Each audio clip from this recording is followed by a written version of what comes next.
And that was it. Yeah. All bets are off. After that, there ain't nothing else that compares. And we ran through 30 grand. I had in savings, like, just gone.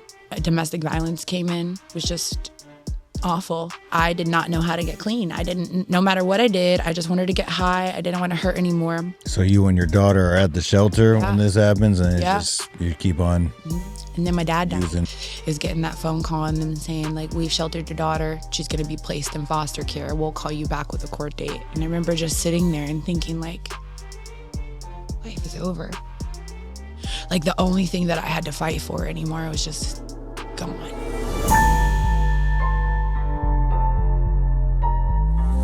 What is up, YouTube family? We are back with another edition of our High on Jesus podcast. This is episode number 52, and we have an amazing guest with us today. Karlee, welcome to the show. Such a blessing to be here. Oh, it's awesome to have you. Thank you so much for fitting this in your lunch break. An overcomer story if I've ever heard one. Appreciate you taking the time. You are here today with Justin Hallis. And Austin with a Y. We have today Carley Hudson. She is a lot of things. She is an amazing woman of God. She's on fire for the Lord. You are with the worship team at Vision Church. Yeah. So I see you on the Facebook, man. You get up there singing your heart out up there. Like, get it, girl. He deserves all the glory. So it's really a good time. I enjoy it so much. Amen. Yeah. That's awesome. You're a single mother of your daughter, Karlee, who's 10 years old. She is amazing. Such a good girl. Good stuff. So that's what, fourth grade? Yep, she's in fourth grade at Brighton Christian School. Okay. And she's so smart. She's actually, they just did testing. She's reading at an 11.5, almost a 12th grade level. Oh, that's awesome. Smart little girl. That's I great. I saw her go to work with you. She was in the courtroom. Yeah. So we got learning early. Yeah. We had Take Your Child to Work Day a couple weeks ago, and they did a mock trial, and she got to be an expert fingerprint witness in a criminal courtroom. Oh, so cool. And she got to give expert testimony, and she stood up there and she was like, "Mommy, I wanted to be the judge." I was like, "Okay, we'll do that next year." For sure. I was like, keep striving. And it's pretty cool. Like, she brings home books from the library, like Kid Lawyer and stuff, and it blessed my heart. Yeah. I was like, you see me? Starting them early. Yeah. That's so good. And you've been clean and sober for almost 6 years now. Yeah, Huge 10/7's my day. Praise God. Wait, it'll be year 6. Congratulations. God has been so faithful. Yes. And it's just looking back on everything. It's like, I can't even believe it. Sometimes I look in the mirror and I don't even, like, who is this person? It's like the biggest case of imposter syndrome you could possibly imagine. I understand. I think it happens to all of us in some way, shape, or form. And you are a law student as well. So you are in law school. Yep. And L1, Cooley Law. Okay. And working as a clerk in the 12th Judicial Court. Yep. Wow, that's a lot. I am a civil trial clerk for Circuit 12 for Miss Angelina Coloniso, and I work with the family and dependency court judges. I do all the domestic violence cases for the entire county, all the restraining orders, all of the divorce cases, all the adoptions. So. Oh, man, so you see the good, the bad, you see it all in there. There's a lot of tears, both good and bad. Yeah. Wow, that's heavy. But I heard that you shared your story at High on Jesus. Yeah. It was super powerful, inspirational to many people. And you've shared with us that part of your story, man, includes addiction, domestic violence. So you got a lot of stuff going on in your past. Would you mind just giving us a before look as to what it was like growing up in your home, and where did it start to shift in a bad direction for you? Yeah. Can I just say something first about High on Jesus? Yes. Because, like, when you said that, like, I started thinking about that, and I've done a lot of speaking events. I've spoke at a lot of churches for a lot of ministries. Like, there is nothing like your crew. Oh, I am just so blessed by them. Even still to this day, like, they are not afraid to come up to me and say, like, you motivated me. Your story touched me. Like, I remember what you said. And there are some places that people just won't even talk to you because you admit what you did. Yeah. There is nothing like a group of individuals who have overcome addiction that come together and just live life together in reality and don't try to sugarcoat it, right? Because I feel like we get to, like, this Christianese, like, we have to uphold this certain type of thing, but, like, those people, those individuals are just so real and so beautiful. And I think I heard a saying one time where it's like, I've never met an addict that didn't light up a room when they were clean. And those people I met that night still like permeate in my heart, and I think about them, and I see them at drug court. I see them serving. I see them hanging up the flags at church, showing up to protest against child trafficking, and just serving in every single way. Every place that I go, I see somebody from High on Jesus. And that's so cool. I just want to like shout you guys out Thank for the you. work I that you're appreciate doing that. for your crew and how they are. I didn't want to like skip past that because it impacted me very much, and I loved them, and it was a great time. So. Well, thank you so much, and I'm sure many people watching will appreciate that. Thank you. Shout out to the High on Jesus crew. And you can come back anytime. Yes, I will. That's my people. Yeah. It's so funny because they see me outside of the courthouse. They're like, "Why are you out there dapping up all them drug court people? What you mean? That's my. You ain't my people. They're my people." So I said that imposter syndrome. I'm one of them. That's so funny, man. Well, thank you for telling us. Yeah. I'm not gonna lie. Sometimes we do so much, and it's nice. I didn't want to skip over that because when you said that, the Lord dropped it in my heart, like that, how impactful that night was to me, and I didn't want to just bypass it. That's so nice. I remember getting accepted into drug court, and it happened to be the day that you shared your story. Really? So Alfred, who runs drug court, Mr. Alfred, he's like, you can't miss today. I didn't even have court that day. He told me to come, because you were going to tell your story. And I sat there in the front row because I was a people pleaser, and he's like, you need to listen to everything that comes out of her mouth. And she's like, she commands a room, and I've never seen a woman that walked in a room like you do. And you leave everything that happened in the past outside that courtroom. And you were open, raw, and honest. And I was like, that's my next mentor. And I remember calling you that day. We met, you know what I mean? And that was the beginning of getting to know you, and led to you coming to share your story to High on Jesus. And now you're my neighbor. So yeah. Thanks for saying that. We got everybody crying. I was only in the first 5 minutes. Well, because it's impactful, and you go in there and you share your story, and you're like, God, Lord, if it just one person even hears my heart and gets saved or gets cleaned because of what you've done in my life, like it makes it worth it, And there's hard days, and sometimes we don't want to say yes, right? Like we want to go do our own thing, and like going back into drug court and in front of there and like humbling yourself and talking to those people, like, are they even going to listen to you? Are they going to believe it? Because sometimes, like I said, I have imposter syndrome. Sometimes I don't even believe it. So to look at somebody that's still it may be in addiction or freshly clean, and to say, hey, like you can have this light, they're like, man, shut up. That's for you. That ain't for me. So it's like, are they really listening to you? And to hear that encourages me to keep doing that. So thank you. Nice. So it's kind of, I have a different story. I didn't grow up in poverty. I had both my parents in the home. They both worked. They were not drug addicts. I mean, my dad drank, but like he would definitely come home with his like mug of Captain Morgan's and Coke, but like they weren't alcoholics. Right. Like we weren't, I didn't grow up like Normal people. Yeah.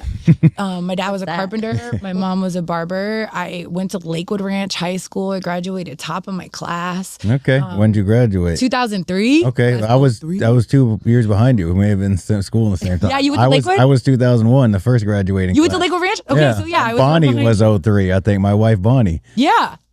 Yeah. That's so crazy. It's awesome. Yeah, like what?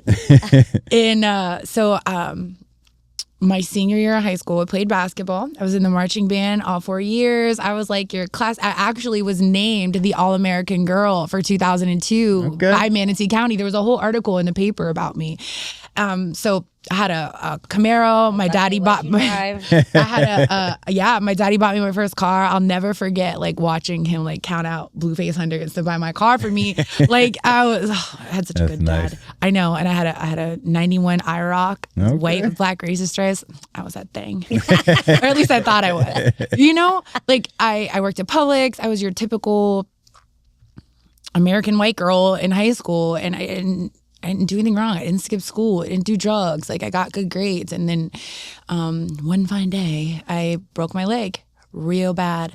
I hurt it real bad playing basketball. And then a couple weeks later, I was on the ceramic tile floor, and I wasn't supposed to be off my crutches yet, but I'm a non-frontal lobe developed 17-year-old and sliding around on the dust from the dogs or whatever, like for fun with my socks on the floor, and I fell and I just heard a crack and my ankle was completely on backwards. Like it was awful. And my dad, I'm 6'2", and I was 6'2" when I was 17. Like, he couldn't pick me up, so I had to like get up off the floor. He put me in the van, took me to the emergency room, and my ankle was completely dislocated. The bone was coming out of my leg. It was awful. Oof. To make a very long story short, I became part of what is now commonly known as the opioid epidemic. Wow. And I was put onto prescription pain medication. So you didn't do anything before that? No.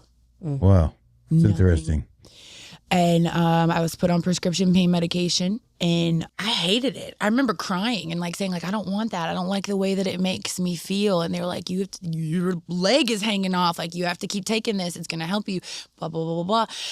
And then it got to the point where I remember, and I don't remember exactly at what point it turned, but I remember my mom started locking it up in the safe, and I would have to go and ask her for it, And then it got to the point where my friends, certain friends that I had, I started working part-time at a restaurant, and I made new friends. And those friends.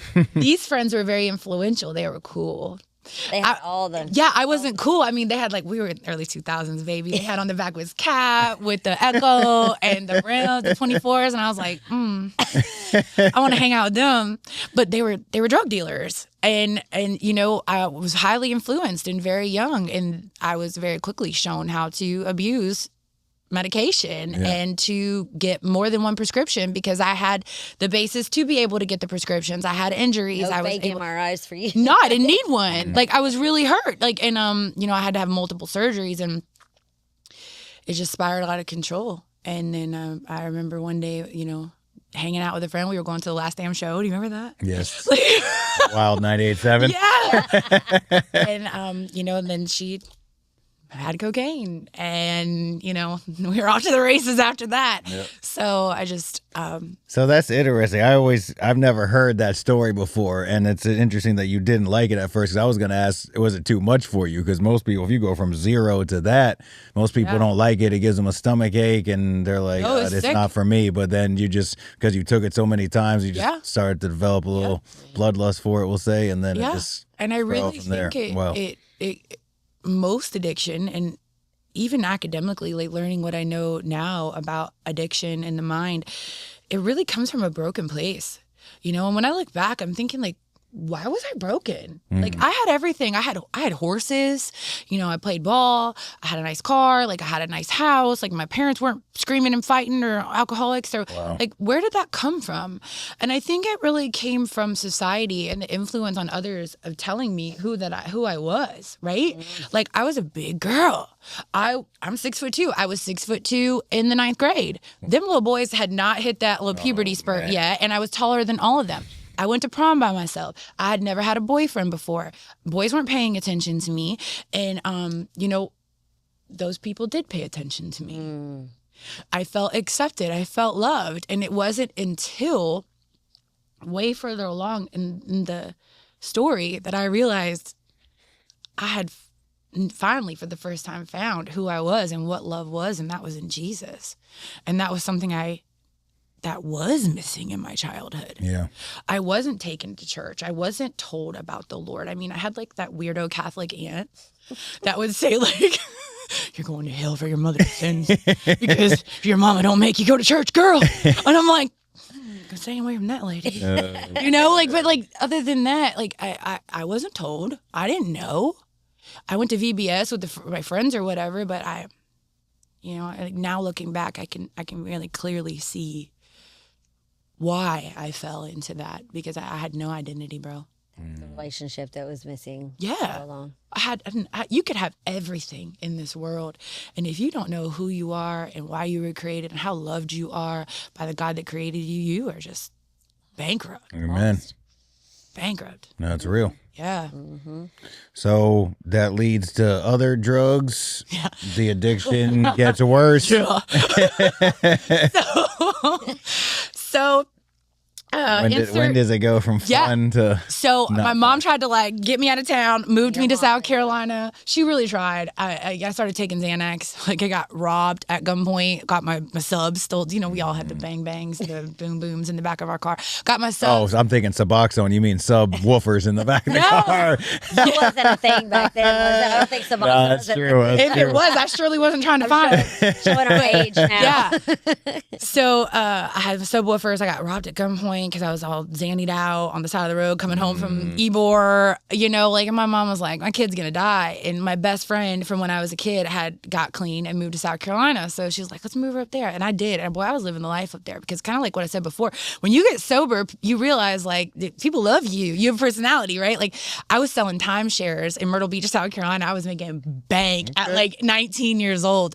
I was buying bags and just doing whatever. And then all of a sudden in like 2007, the stock market crashed and Daddy was like, you got to come home. So he drives up there, gets me, brings me home.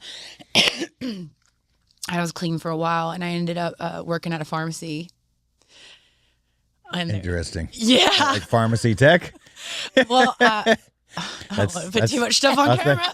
That's a heck of a job to have after coming back from being sober. Yeah. So I was actually delivering prescription pills to like old people homes and, you know, people, places and things. And even though I had been removed from Florida for a while, I went back to that same group of people. Community. Yeah. And, you know, I had easy access. I was delivering the pills and 2 or 3 out of the bottle at an old lady's house. She never even noticed, you know, but, and I never, thank you, Jesus, that I never got in trouble. I never got pulled over. I never got caught. But. Never been arrested ever? Not at that point. Oh, okay. All right. That's just then. All right. And here's the rest of the story. But wait, there's more. Not at that point. But I ended up falling back into addiction, man. And then I ended up meeting my baby daddy in, I think, 2013. And, you know, I got back into the prescription pain pills. And his drug of choice was a different drug. And he ended up doing my drug because, you know, when you're in a relationship, you're influential on people. And we were just both broken and searching. And I ended up getting pregnant and have a little girl. She's amazing. And, you know, I wish that I could sit right here in front of you and tell you that I was clean the whole time I was pregnant, but I wasn't. Yeah. And I think that a lot of people would say, oh, yeah, I did the right thing. I smoked cigarettes and everything. Like, and I hate myself for that. It took a really long time to forgive myself for doing that, you know, but that's the mindset I was in at that time. But I ended up having It's all about us. Yeah, I didn't care about anyone or anything else. That's that mentality, right? So I ended up having her in 2015. Shortly after that, I realized like he wasn't coming home at night. And I'm like, why ain't he coming home? And I ended up having a conversation with him and I was like, whatever you're doing, just come home. Like, I'll do it with you. I like drugs too, you know, like, and I did. And, I was a dental assistant. I had a really good job. I did that for almost 17 years. And I would like to refer to as a functioning addict, but I wasn't, I thought that, but everybody knew I was on drugs. Mm-hmm. But, he ended up coming home and I just remember one day, like he finally showed me what it was and it was crack. And that was it. Yeah. All bets are off. After that, there ain't nothing else that compares. And we ran through 30 grand. I had in savings, like just gone within a matter of a year. And domestic violence came in. It was just awful. Awful. I ended up going into a domestic violence shelter at Hope. And one thing I learned very quickly is you don't do drugs in a domestic violence shelter because they will call CPS. And they tried to help me. They tried to give me services. I did not know how to get clean. No matter what I did, I just wanted to get high. I didn't want to hurt anymore. So you and your daughter are at the shelter when this happens and you keep on And then my dad died. using. That was it. I spiraled. I was out of there. And they ended up taking her. And she went into foster care, and that was probably one of the darkest moments in my life, is getting that phone call and them saying, like, we've sheltered your daughter. She's going to be placed in foster care. We'll call you back with a court date. And I remember just sitting there and thinking, like, life is over. Like the only thing that I had to fight for anymore was just gone. If you love our High on Jesus merch you see us wear every episode, check out the link in the description below, highonjesus.org. It's a statement, a testimony, a reminder of who and what kept you free. It's not a trend, not a phrase, it's a lifestyle. Every shirt supports the mission. Every hoodie tells a story. Every purchase helps someone else find freedom. Wear the message, rep the movement, buy the merch today, stay high on Jesus. So like, what is there? That's it. Yeah. I didn't know. Hard to come back from that. That also hitting a similar point. It's like, I don't even care anymore. So now all bets are off. I'll do whatever. What's it matter? May commit any crime. I don't even care about any of it anymore. The only man that ever loved me was gone. Like, even when my mom would tell me, like, I'm not paying your light bill this month, my daddy would. You know, like, I didn't have that. Now I know Safety that. net, like well, and I know that was somebody that was enabling me now, but, like, then that was holding me together. And then I had my daughter, which kept me partially accountable. I still had to get her from school. I still had bills to pay. I still had to go to work. Now I don't have to do nothing. Yeah. And it was just out of control. And it went on for about 8 months like that. And finally CPS said, if you don't get clean, we're going to take your daughter. And I remember one day I was an hour late for a visitation with the foster mom. And it was because in my head, and I remember the day, like, it's crazy because like, I don't remember things that happened on drugs. Like, I remember this day very clearly, and I was high out of my mind.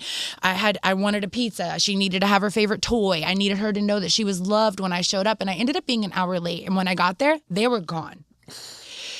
And I called the foster mom and I was like, where's my daughter? And she's like, we waited for you for 45 minutes. And I took her home. It's getting dark. I wasn't going to keep her out there. And I just freaked out. I ended up driving, spiraling out of control, got pulled over by a cop, and searched my car, found a pipe and drugs, and ended up going to jail. So now I have felony charges. And when I got out of jail, I was so sad and distraught that I voluntarily Baker acted myself, and I checked into Centerstone.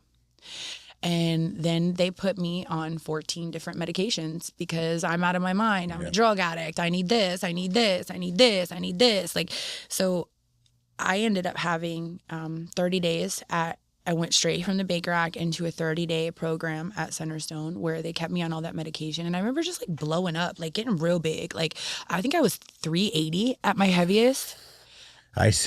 You put the before and after picture. So I mean, I've known you for a while because I would see you at Prodigal Daughters at different events and stuff. But I didn't think you were that big. I was big. Right? Yeah.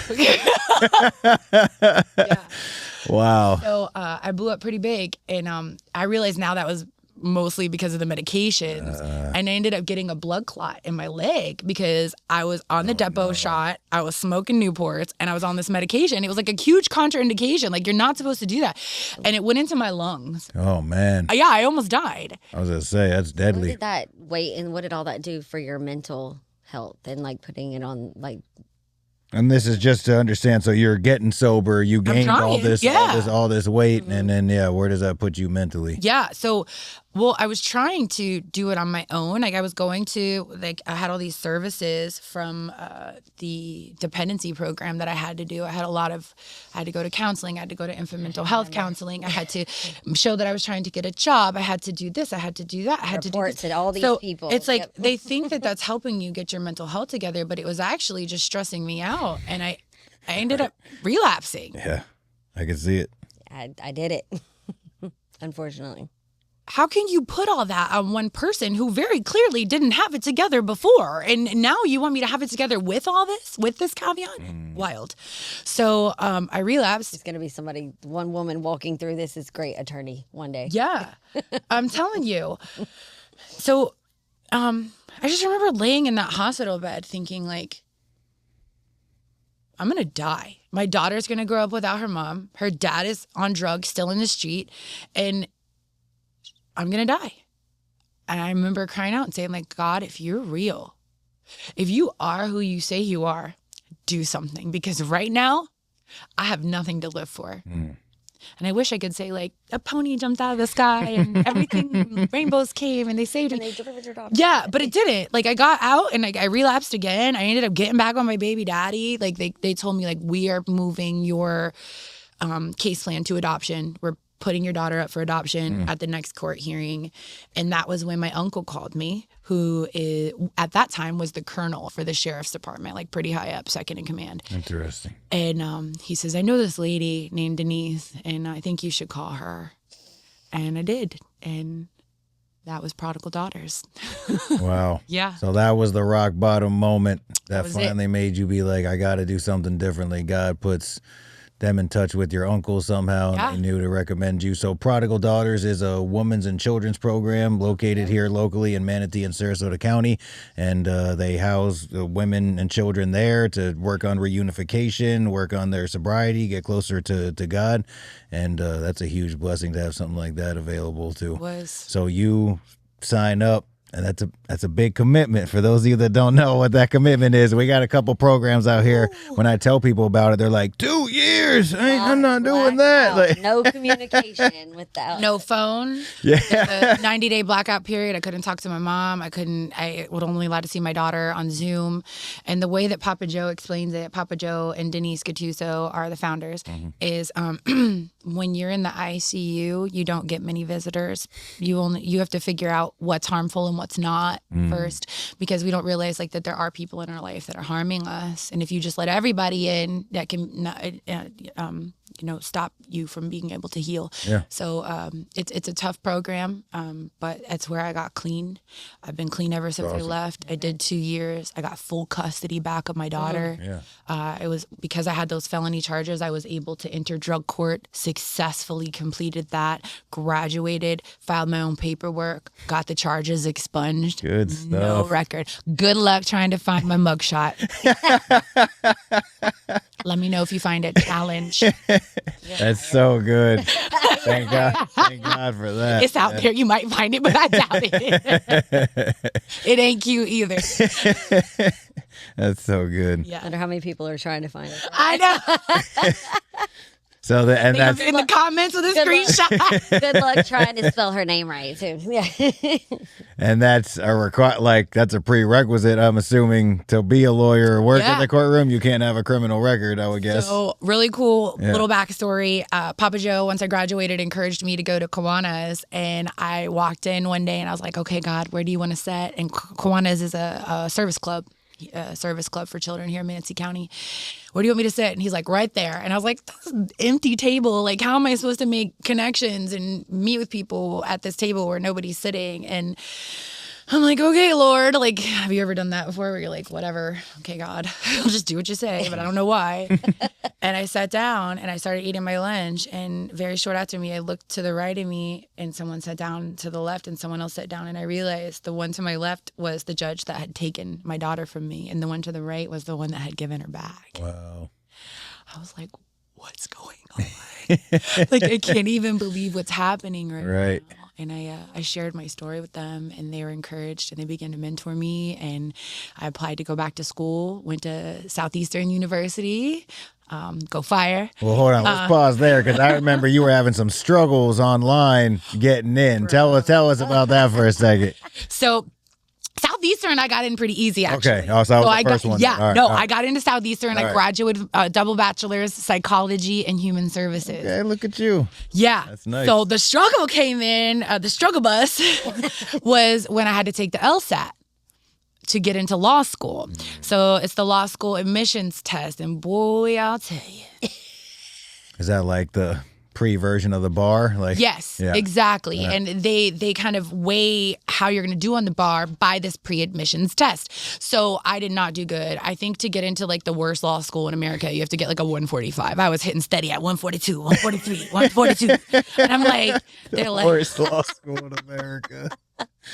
Not to be named. God, please let me get into the worst law school. Don't Google it. That's where I go to school. Oh man, hey, degree's a degree. No one's examining it when they hire you. but it was a tough time, and I started getting real discouraged by that, because it's just like, I used to smoke crack, and you want me to do what? You want me to? I'm just saying. It's real. Really hard. Like, there's a lot of things in my brain that don't sometimes tweak out a little. I need a minute. My brain doesn't exactly function the way sometimes, like, I'm not saying that I haven't had extreme healing, but there's sometimes when I have to take a second and I blank out and I have to say, okay, wait a minute. Okay, let me regroup. We're good. I'm tracking. We understand, my friend. Do you know what I mean? And it's like, I have to, you get what I'm saying, right? Yeah. It was tough for me. And there came a point where I thought I wasn't going to get in. I started applying for admissions in 2022 when I graduated, and I didn't get accepted until July of 2025. Wow. Almost 3 years. Yeah, just admissions process. And I'm talking hundreds of dollars every time I have to retake this test, $100 for every application that you apply for a law school to get in. It was a lot of money, and I had some really amazing ministries and people that really poured into me during that time. Hey, y'all, you've heard us talk about our nonprofit Hand Up to Victory. I am here to tell you that it changed my life. I don't know where I would be without it. So below is a link to handuptovictory.org. Please click on that link and go to the donations tab. You may save a life, change a life. And I am living proof. So handuptovictory.org. Please donate if you can. Encouraged me and never gave up on me, because I was ready to give up. I was like, I had applied. Huge. I understand you keep dumping money in. I mean, then you're asking people to help, and maybe Karlee, this isn't for you. Maybe this isn't what you should be doing. I feel that. And then on top of that, you're working full time. You're single mom. Yep. Still paying the bills. Yep. Still trying to get in. Have to. Mm-hmm. And, you don't qualify for food stamps or anything like that. I work for the county, and, I don't make a substantial amount, but it's like I have to work. I have a little girl that's depending on me for everything. Absolutely. So I have to do that. I can't just stop and go to school. I'm not 20. I'm a little older. and I'm 40. 40. And I'm 44. Proud to say it. Very impressive. And clean. Very impressive. You guys put it out there. But, and then we haven't really talked about him in a minute. Is Kaylee's dad sober yet? So in really, this time, isn't this kind of when he gets? So it's kind of crazy, because there was like days where I would be driving to the courthouse and I would see him on 14th, like at the food bank or whatever. And I was like, God, I just want to stop and talk to him and like share what God's doing in my life and encourage him. And God would be like, not yet, not yet. And I'd be like, but why? Because I want to. And I remember one day he had a broken foot, and I seen him on the side of the road, and I just stopped and talked to him. He just started crying. He's like, I don't want to be out here anymore, man. And then Ashley Williams, Ashley Williams, and Cody Williams and Nina, and they had a outreach ministry, and I was going out with them. And I remember one day I seen them out there, and I felt it real strongly in my spirit that it was the day, and it couldn't be me, because it wasn't going to be received by me because of our past. And Rodney Williams, I don't know if you know him. He cuts hair here locally, and he does 360 House with the kids. But he does ministry. He's an amazing man of God. He went over and he prayed with him, and he accepted Jesus back into his heart, recommitted his life. And then the next day he ended up in jail. Got him. Yeah, exactly. Amen. Arrest him, Lord. And Travis, called my boy Travis from Loving Hands, and he called him, and, he surrendered, and we got him out on bond. My girl Autumn, shout out Automatic Bail Bond.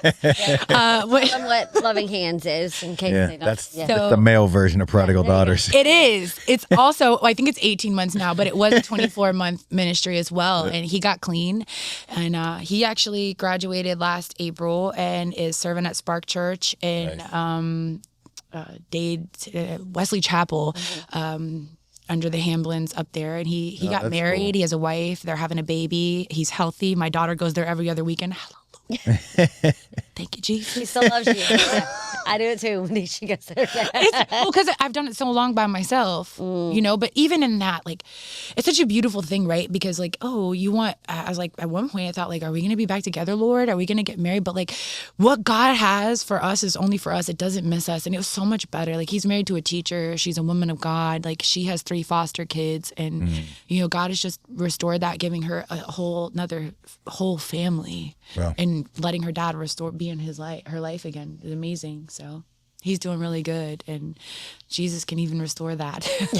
Maybe, but it's not how I want it, right? Yeah. But it was so much better. Not just for her, for me too, It's good. Yeah. God's plan's always better. It is. So what led you to want to get involved as a career in the judicial system?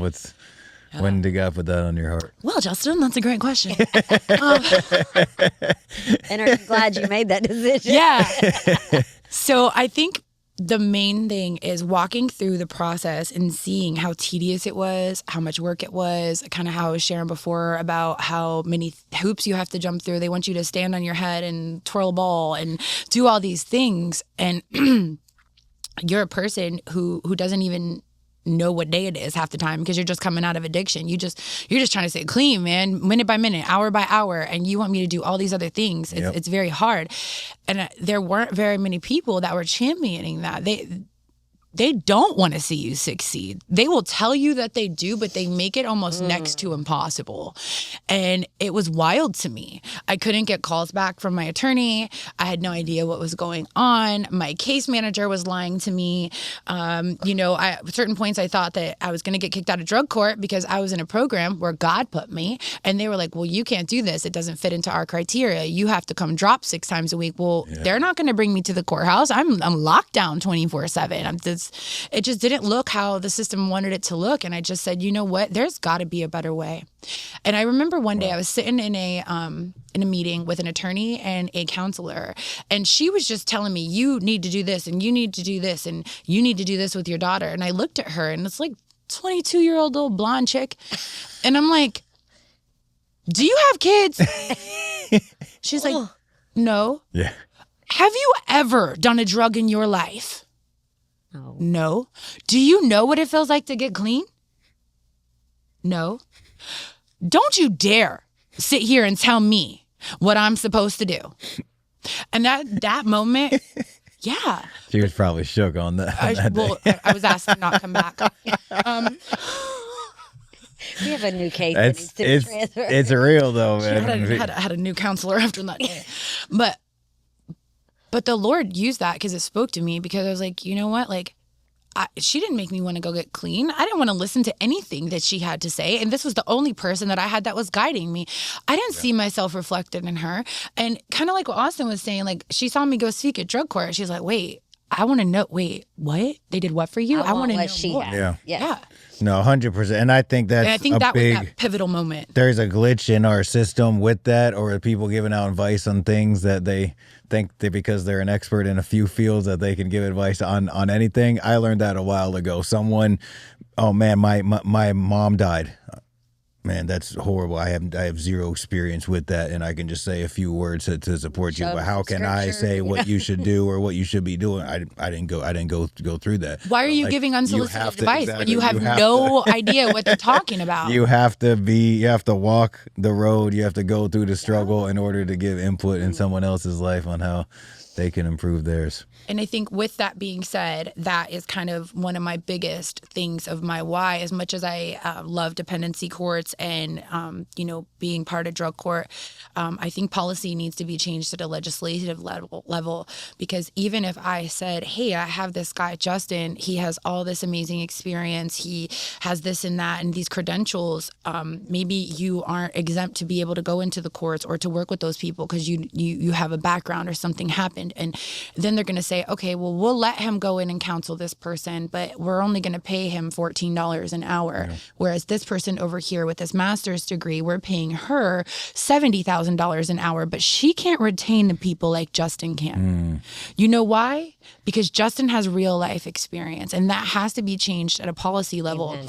Because that's what's going to change hearts. That's what's going to change minds, and that's what's going to get people clean, as people like you, people like me, people like her, that are going back into those dark places that we crawled out of and pulling others out. Yeah. Because Josie over here. Was that her name? No. And that was a good campaign speech. Maybe you should run for office. Chris, cut that. That's a short right there. Well, we should be getting paid substantially to be able to do this. What these professionals are, because Amen. we have we have an experience that you're never going to be able to taught, and you're never going to be taught that, and you're never going to be able to speak to the hearts of those people. Let's talk about that for a sec. I feel like I've had to tell people. I think I picked the one field where like you can't make money in, because if you ask a mechanic, if you ask a mechanic to fix your car, you're going to pay him. If you ask a guy to come work on your house, you're going to pay him. But if you ask me for advice, or you want me to give counseling, or you want me to do that, speak somewhere, it's all for free, because I'm in a nonprofit in a ministerial position. Like, did I miss something, guy? What happened?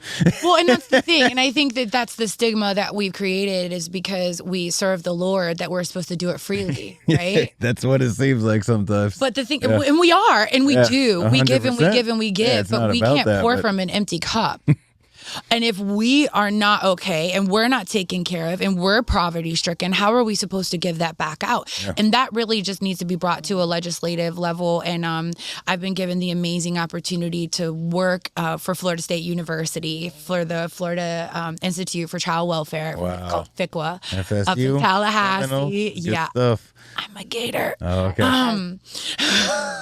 Roll Tide, baby, Roll Tide. But I'm definitely a Seminole. But I'm a Seminole when it Gators comes to that. Partner with Jordan Brand, so I'm partial to that. See, we're all fam in a club.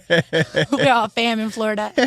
But I love FSU because of the work that they're doing in the child welfare system, and the advocacy and what they're doing, and they pay people like me and you substantially to give lived experience input, and they're putting it into legislation. They're getting it up into bills to change things, and then there is policy and work being done on that level. I think it's a slow crawl, but most places, I am the co-chair for the Parents for Parents board for the Sonia and I'm trying to think. And Johnson? Yes, but what's the NAMI Sarasota, the Parents for Parents board. I couldn't think of the name off the top of my head. We gotcha. But incredible. We now, as of July 1st of last year, are the parent advisory board for the Safe Children's Coalition. That wasn't a thing. That's so good. That wasn't a thing. You couldn't have a parent that had a case closed come back and give input on new cases because it was a conflict of interest. Well, that changed at a legislative level last year. We actually had a guest that's on that. Ryan Trout. Yeah, Ryan. Yeah, that's my boy. He was on the podcast. I'm on the So we up. It's like I said, that imposter syndrome thing, walking back in there and sitting in front of those case managers and those same people that were literally about to give your kid up for adoption. They look at you now and I'm like, hey, you remember me? It's a pretty cool experience. It is. A question, you are always so confident, it seems like it. So confident, and you carry yourself well. And so do you ever walk in and do you ever feel like your past may disqualify you, but you just push through? If somebody's watching that's feeling that, what would you say to them to help them?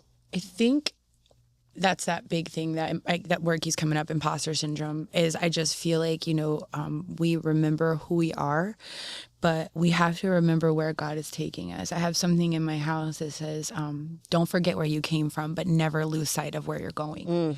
And I think when I walk in those rooms and I tell my story, the one thing that's really changed it for me is how people look at me after I say that. They don't always see me as, oh, Karlee, she used to do drugs. They're like, wow, this is amazing. My favorite judge, Kevin Bruning,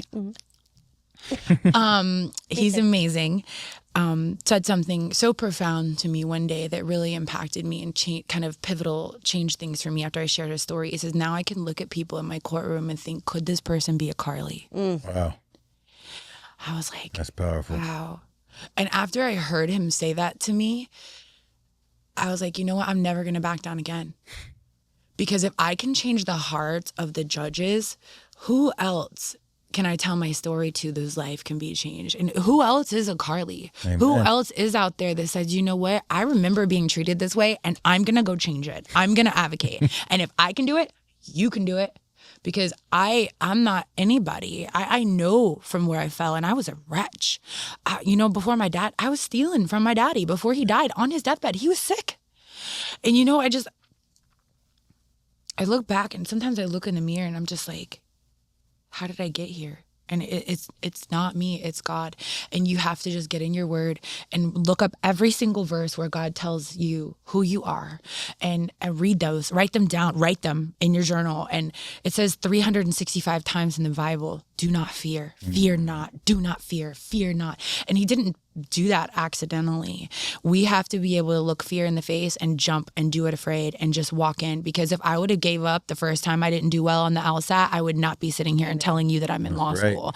If I would have gave up the first time that I relapsed and said, you know what, I'm just never going to get clean because I like the way that I feel high, I would not be sitting here right now, literally sitting next to and clerking for judges that were my felony judges. I sit next to Judge Mercurio and I clerk for him. And he was my felony judge. That man is scary.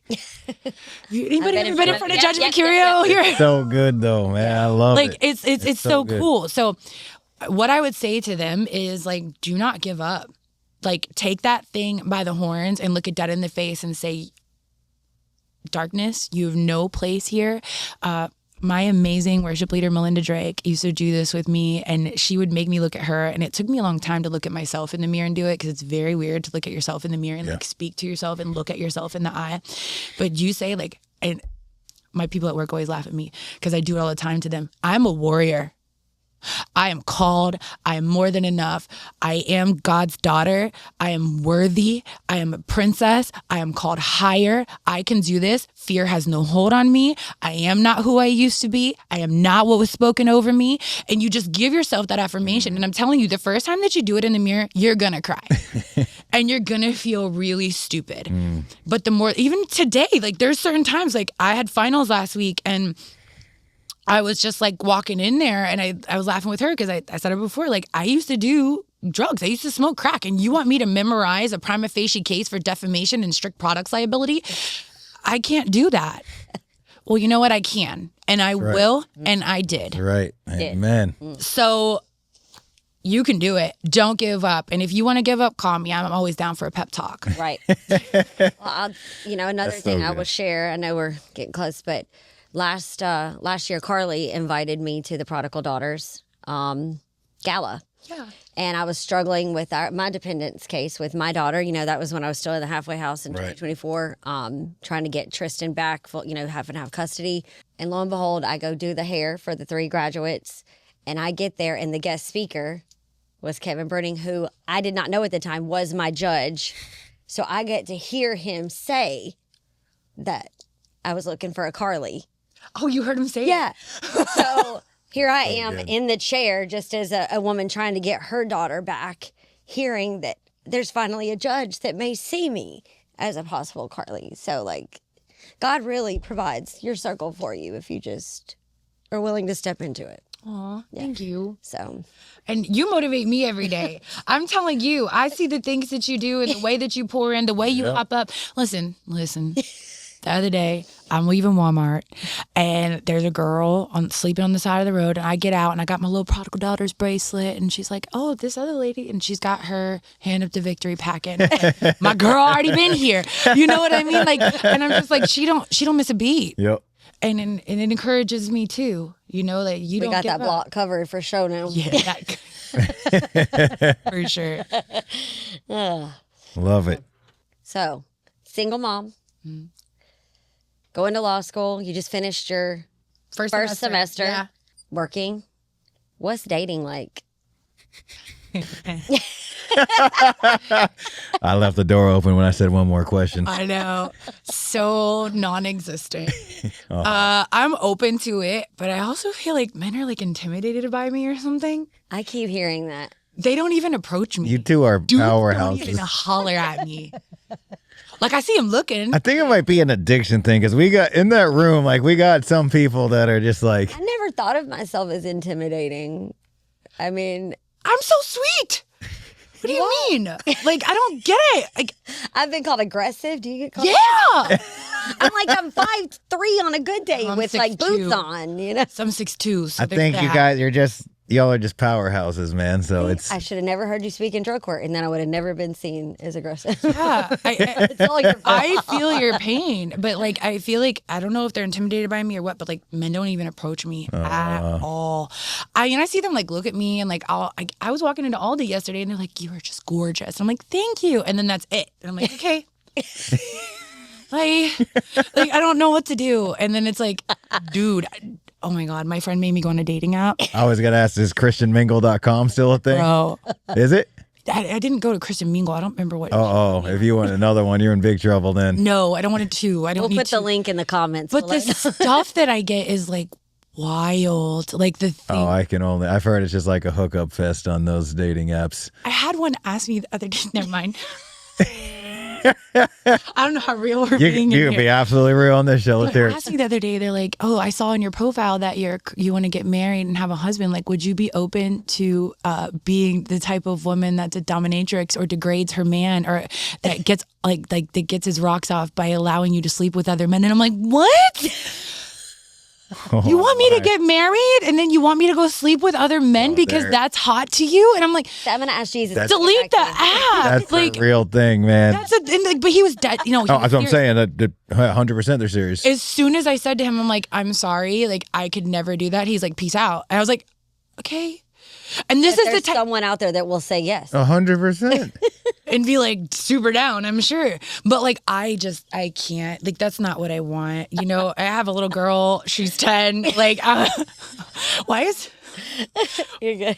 Why is there another guy here another night and daddy, my new daddy is over there? Like, I'm not trying to do this. Like, and you know what? I really feel like God just has me in the waiting room. I really, I'm not close to that, but I feel like in time, God's going to provide that for me. But I want that. Be there. I want that more than anything. Y'all are special ladies like my wife. It takes a certain kind of man to handle this one.